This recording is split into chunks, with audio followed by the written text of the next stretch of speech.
मग आता ठीक आहे, ईव्हीएमच्या विरोधात हे वामन मेश्राम आहे.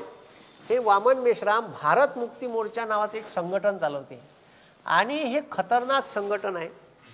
ठीक आहे, आपण यायला मानतो कारण हे खूप ज्ञानी माणूस आहे आणि ज्ञानी माणसाचं ऐकायला पाहिजे लोकांना. ठीक आहे, बरेचसे लोक याले अनुसूचित जातीचं संघटन आहे असं म्हणते, पण हे बहुजन या भारतातले SC ST VJNT NT ठीक आहे या सगळ्या लोकांचं संघटन आहे. याचं कॅडर बेस संघटन आहे. हे लोकांना प्रशिक्षित करतात आणि भारत बहुजन लोकांचा आहे. बहुजनावर या देशातल्या 85% लोकांनी भारत बनवला आहे आणि त्याच्या मेहनतीवर बनला आहे. पण याचे मोठाले आंदोलन होतात. ठीक आहे, त्या संघटनाले बामसेप नाव आहे, भारत मुक्ती मोर्चा. ठीक आहे संघटन. तर हे भारतात अनेक ठिकाणी आंदोलन होतात.